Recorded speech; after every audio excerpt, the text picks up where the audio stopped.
नमस्कार, math fever में आपका स्वागत है। मैं विवेक सिंह। आज आज हम पढ़ेंगे फिजिक्स के अंदर इलेक्ट्रिक फील्ड लाइंस के बारे में और इलेक्ट्रिक डाइपोल के बारे में, और एक डेरिवेशन भी ड्राइव करेंगे जो कि आपने नील पर देख ही लिया होगा। तो आइए आज की वीडियो को शुरू करते हैं।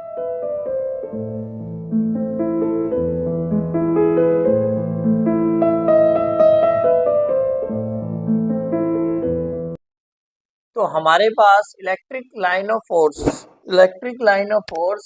and electric lines of force is the path along with a unit positive would move if it is free to do so।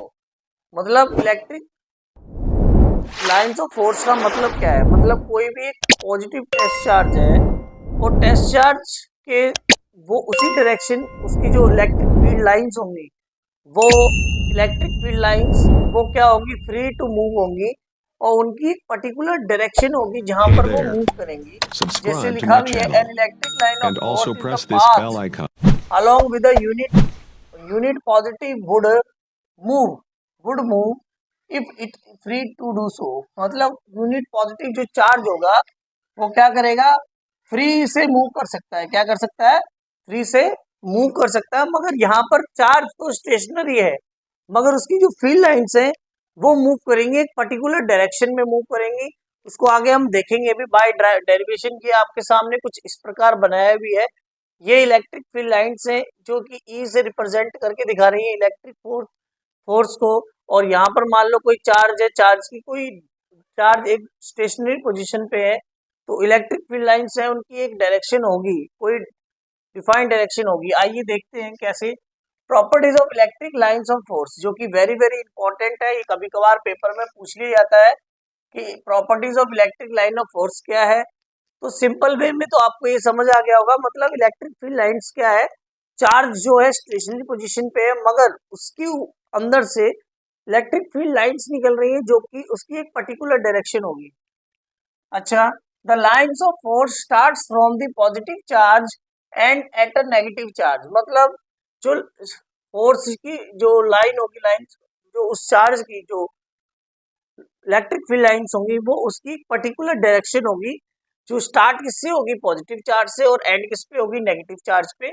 मतलब कुछ इस प्रकार, जैसे यहाँ पर ये आपका पॉजिटिव चार्ज है और यहाँ पर इसका नेगेटिव चार्ज है। तो इलेक्ट्रिक फील्ड लाइंस कहाँ से स्टार्ट होगी? पॉजिटिव चार्ज से, और खत्म किस पे होगी? नेगेटिव चार्ज पर। ये आपको थोड़ा ध्यान रखना है। आगे क्या है? The lines of force originate from positive charge. वही बात है, जो लाइन ऑफ फोर्स है ओरिजिनेट कहाँ से होती है? पॉजिटिव चार्ज से, और terminate from a negative charge always at right angle to the surface of the charge. मगर उन दोनों के बीच में जो एंगल बनेगा वो क्या बनेगा? राइट एंगल बनेगा सरफेस के चार्ज के अनुसार। ठीक है, आगे क्या है? The line of force do not pass through the conductor. जो लाइन ऑफ फोर्स है वो कंडक्टर से पास नहीं करेगी। आगे देखते हैं, the line of force never intersect to each other. और लाइन ऑफ फोर्स जो एक दूसरे से इंटरसेक्ट नहीं करेगी। अभी हम डायग्राम भी आगे बनाकर दिखाएंगे भी आपको कैसे क्या बता रहे हैं। जो आगे सुने, the line of force contract longitudinally therefore length wise. मतलब लाइन ऑफ फोर्स लॉन्गिट्यूडनली, मतलब कहने का मतलब है ये जो प्रॉपर्टी है, इसी कारण जो है दो, एक पॉजिटिव और एक नेगेटिव चार्ज एक दूसरे को क्या करते हैं? अट्रैक्ट करते हैं। किस लिए? तो जो जो एक दूसरे को कॉन्ट्रैक्ट करेंगे, लॉन्गिट्यूडनली लेंथ वाइज अट्रैक्ट करेंगे। ठीक है, ये प्रॉपर्टी डिपेंड अपोजिट साइन पे लगती है चार्ज पे। मतलब नेगेटिव साइन और पॉजिटिव साइन पे ये प्रॉपर्टी लगती है। अब क्या है? The line of force extract a lateral pressure on each other. मतलब एक दूसरे पर प्रेशर लगाते हैं कब? जब वो दोनों के दोनों क्या हो? अनलाइक चार्जेस हो। कैसे हो? लाइक चार्जेस होंगे तो वो एक दूसरे को क्या लगाएंगे? प्रेशर लगाएंगे, एक दूसरे को धकेलेंगे। समझ आ गया? अब इसके थ्रू हम थोड़ा सा ये देखते हैं कि इलेक्ट्रिक फील्ड लाइंस कैसे दिखाई देती हैं। आइए देखते हैं। देखिए फिर, let us represent the electric field lines. तो इलेक्ट्रिक फील्ड लाइंस कैसे दिखाई देंगी? आपके सामने मैंने इमेज प्रोवाइड करा दी है। Electric field line case of isolated point charge. मतलब एक अकेला चार्ज होगा तो वो कैसे दिखाई देगा? तो देख लीजिए, मान लो ये हमारे पास एक पॉजिटिव चार्ज है, तो पॉजिटिव चार्ज की जो इलेक्ट्रिक फील्ड लाइंस होंगी वो आउटवर्ड साइड होंगी। देखिए, जैसे आपके सामने है the line of the force originate, जो इलेक्ट्रिक फोर्स लाइन से वो क्या है, ओरिजिनेट हो रही है पॉजिटिव चार्ज से, and the line force is terminate, जो नेगेटिव चार्ज में क्या हो रही है, जो लाइन फोर्स है वो पॉजिटिव चार्ज की तरफ आ रही है। देख लीजिए आपके सामने इमेज है। ये कंडीशन कब होगी, जब इलेक्ट्रिक फील्ड लाइंस, जो चार्ज होगा वो आइसोलेटेड होगा, मतलब चार्ज के आसपास में कोई भी नेगेटिव चार्ज अवेलेबल नहीं होगा, तो उस जगह पर ये आपके पास इस फॉर्म में इलेक्ट्रिक फील्ड लाइंस हैं जो टर्मिनेट हो जाएंगी नेगेटिव चार्ज में और ओरिजिनेट होंगी पॉजिटिव चार्ज में। आई थिंक सो आपको यहाँ तक क्लियर है। आगे सुनते हैं, the field lines in a system of two charges. अब जब फील्ड लाइंस दो चार्जेस इकट्ठे आसपास होंगे तो क्या होगा, उनके बीच में जो इलेक्ट्रिक फील्ड लाइंस होंगी, तो आप ये देख सकते हैं, मैंने उसमें भी बताया था अभी थोड़ी देर पहले जब फील्ड लाइंस के बारे में बताया था, दो इलेक्ट्रिक फील्ड लाइंस कभी भी एक दूसरे को इंटरसेक्ट नहीं करती है, बल्कि positive field lines negative field lines पे जाकर क्या हो जाती है, टर्मिनेट हो जाती है। देख लीजिए, और ये एक दूसरे को क्या करेंगे, अट्रैक्ट करेंगे। If two unlike charges are attract then the electric field lines, ये आपके पास इमेज कुछ बनेगी। देख लीजिए, जो पॉजिटिव चार्ज से क्या है, इलेक्ट्रिक फील्ड लाइंस बाहर को निकल रही हैं और नेगेटिव फील्ड लाइंस पर जाकर, जो नेगेटिव चार्ज के पास जाकर वो क्या हो रही है, टर्मिनेट हो रही है। कुछ इमेज आपकी ऐसी फॉर्म होगी। और if two two like charges are repelled the electric field lines, जो लाइक चार्जेस होंगे तो ये एक दूसरे को क्या करेंगे, रिपेल करेंगे, क्योंकि एक दूसरे की जो इलेक्ट्रिक फील्ड लाइंस होंगी वो अपोजिट डायरेक्शन में होंगी, जो कि आपके सामने है। मगर आप देख सकते हैं इनमें कोई भी इंटरसेक्शन नहीं हो रहा है, ना कि इसमें भी कोई इंटरसेक्शन नहीं हो रहा है। इसलिए टू इलेक्ट्रिक फील्ड लाइंस एक दूसरे को इंटरसेक्ट नहीं करती हैं। जितने भी आपको सारे पॉइंट बताए थे वो आपको इन इमेज में शायद समझ आ गए होंगे, जो कि अभी मैंने आपके सामने शो करे थे। अब आगे चलते हैं इलेक्ट्रिक डाइपोल की ओर। आइए देखते हैं electric dipole, a system of two equal and opposite charges separately, system of two equal and opposite charges, इधर तो हमने दो अपोजिट चार्जेस लिए, positive and negative, two equal and opposite charges separated by a certain distance, separated by a certain distance is called electric dipole। मतलब electric dipole वो होते हैं जिसमें दो चार्जेस के बीच में एक डिफाइंड डिस्टेंस होता है। जैसे हमने यहाँ पर डिफाइंड डिस्टेंस क्या लिया है, 2a, तो उसे हम क्या बोलेंगे, इलेक्ट्रिक डाइपोल बोलेंगे। क्या बोलेंगे, electric dipole. Electric dipole movement किसे कहते हैं, electric dipole movement, it is the defines the product of either charges, the product of either charges at the length of the, उनमें से एक चार्ज का प्रोडक्ट हो जाए किसके साथ, and the length of the electric dipole, जो उसकी लेंथ होगी। लेंथ क्या थी यहाँ पर हमने ली है 2a, तो चार्ज का मल्टीप्लाई हो जाएगा उसके किसके साथ हो जाएगा, डिस्टेंस के साथ, तो उसे हम क्या बोलेंगे, इलेक्ट्रिक डाइपोल मूवमेंट बोलेंगे, जिसे हम p वेक्टर से डिनोट करते हैं। इससे तो आपको ये पता लग गया होगा जो p वेक्टर है, इसलिए जो है एक वेक्टर क्वांटिटी है जो कि डाइपोल मूवमेंट होगी, और इसकी जो एसआई यूनिट होगी वो क्या होगी, कूलम मीटर होगी, क्योंकि जो चार्ज होता है उसकी यूनिट होती है कूलम और डिस्टेंस की यूनिट होती है मीटर, तो इसकी जो एसआई यूनिट होगी वो होगी coulomb metre. I think so ये आपको क्लियर है। और पेपर के पॉइंट ऑफ व्यू से ये वेरी वेरी इंपॉर्टेंट टॉपिक्स हैं जो अब मैं कराने जा रहा हूँ। इसके आगे हम पढ़ेंगे इलेक्ट्रिक फील्ड के अंदर एक्सियल लाइन के अंदर हम डेरिवेशन को एक्सप्रेस करेंगे कि कैसे उसकी ड्राइव करेंगे एक्सियल लाइन की डेरिवेशन को। आइए देखते हैं electric field of axial line of an electric dipole. ये वेरी वेरी इंपॉर्टेंट है पेपर के लिए, तो आइए इसको समझते हैं और कैसे ड्राइव करेंगे। आपका पेपर में 100% या 90% ये आ जाता है, तो समझ लेते हैं कि इसे कैसे करेंगे। देखिए, तो हमारे पास हमने क्या लिया है, दो चार्जेस लिए, एक पॉजिटिव चार्ज है एक नेगेटिव चार्ज है। दोनों के चार्ज के बीच में सर्टेन डिस्टेंस है जो कि क्या है, 2a है। एक पॉइंट P से हम इनके बीच में एक्सियल लाइन इलेक्ट्रिक डाइपोल निकालने वाले हैं। अब कैसे निकालेंगे आइए देखते हैं। Consider two charges separated at two charges separated at certain distance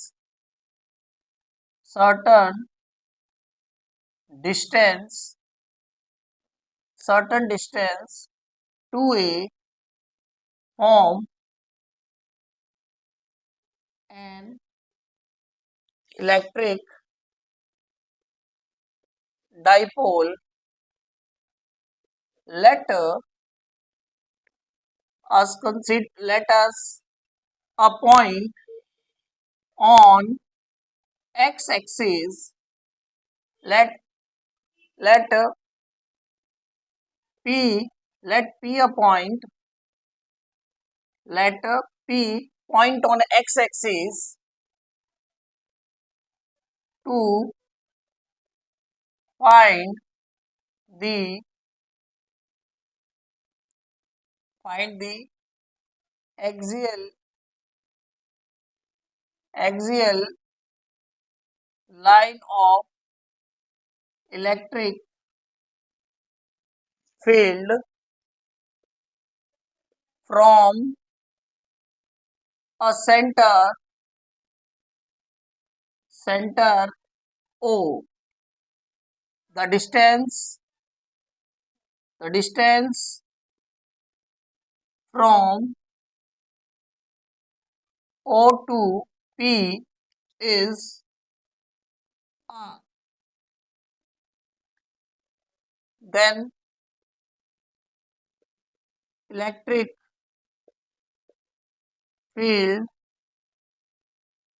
lines resultant is E vector is equal to EA and EB. EA and EB, where EA and EB are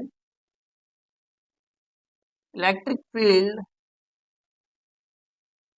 field at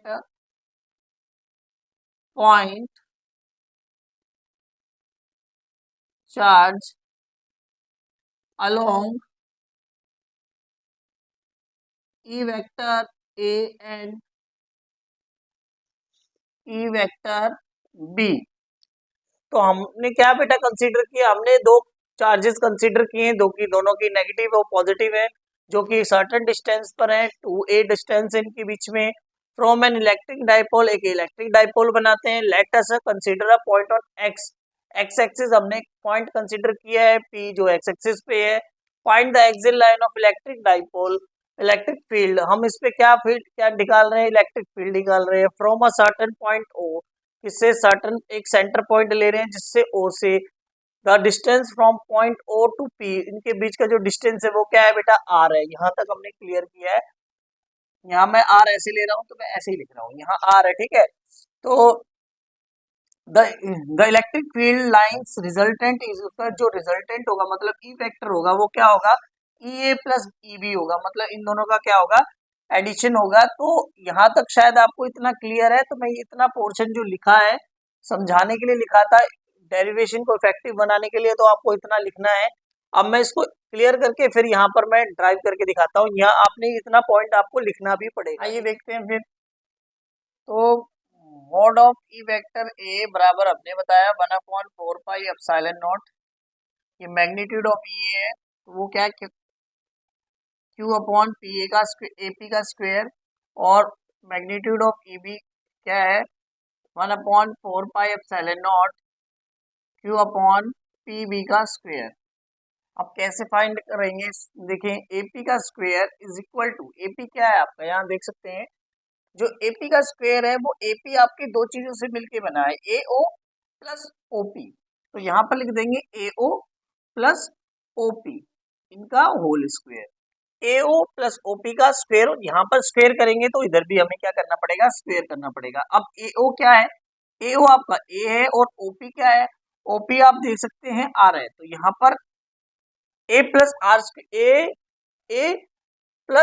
A plus R, यहाँ देखो ये पूरा ये portion क्या है, पूरा यहाँ से ओ से लेकर पी तक का डिस्टेंस क्या है, आर है, आर डिस्टेंस है, इसलिए ए पी का स्क्वायर क्या बन गया, ए प्लस आर का स्क्वायर।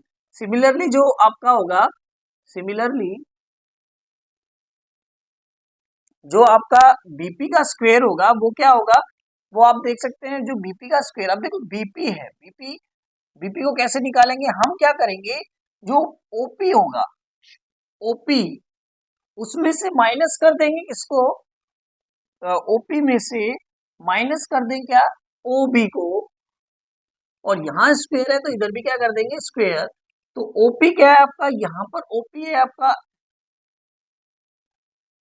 ओपी क्या है आपका आर, तो आर में से किसको माइनस करेंगे ए, तो इसका क्या हो जाएगा स्क्वायर। आई थिंक सो आपको क्लियर है एपी और बीपी की वैल्यू। अब यहाँ हम जब रखते हैं तो हमारे पास इसकी वैल्यू क्या आएगी, 4 पाई एप्सिलॉन नॉट, ये आपको नेक्स्ट में लिखना है दूसरी बारी में, E A magnitude of E A 1/4 pi epsilon naught Q upon R square, R plus ए का स्क्वायर, और ई बी का जो है आपका मैग्नीट्यूड क्या होगा 1/4 pi epsilon naught Q upon are minus ए का स्क्वायर। तो देख लीजिए मैंने इनकी वैल्यू यहाँ पर रख दी है, ये एपी के और स्क्वायर की और बीपी के स्क्वायर की, जो कि यहाँ पर हो गई, ये वैल्यू हमारी फर्स्ट हो गई, ये हमारी वैल्यू सेकंड हो गई। अब हमें यहाँ तक तो आपको क्लियर होगा,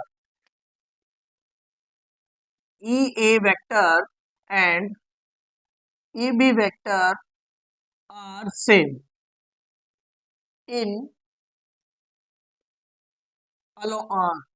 same at X axis, at X axis, X axis पे जो ई वेक्टर होगा, सॉरी जो इलेक्ट्रिक फील्ड लाइंस ए होगी, इलेक्ट्रिक फील्ड लाइंस दोनों की क्या होगी, सेम होंगी, बट इट्स मैग्नीट्यूड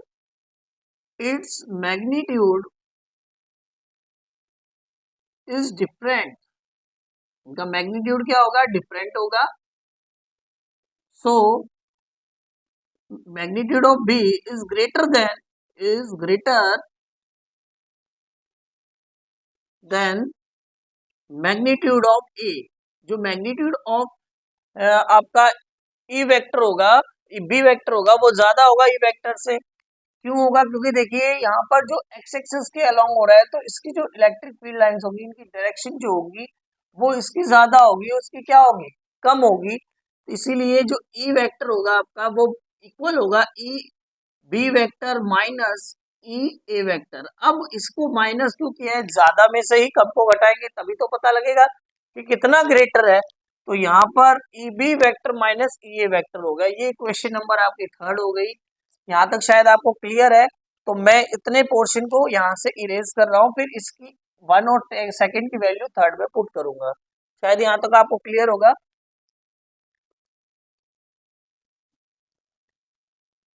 तो देख लीजिए, तो यहाँ पर जब मैं इसकी वैल्यू रखता हूँ, put equation third, equation 1 and 2 into third,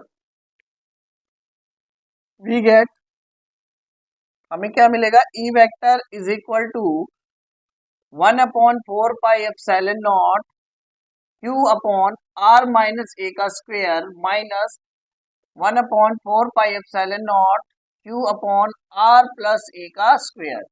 अब बोथ में आपका q upon 4 pi epsilon naught is common, तो अंदर क्या बचेगा, 1/r² minus a square, r square minus a square minus 1/r² plus a square का होल स्क्वायर बचेगा। अब ये क्या हो जाएगा, q upon 4 pi epsilon naught r plus ए का स्क्वायर माइनस आर माइनस का स्क्वायर अपॉन, ये आ जाएगा r square plus r square minus ए का स्क्वायर और आर प्लस ए का स्क्वायर। शायद यहाँ तक आपको क्लियर है।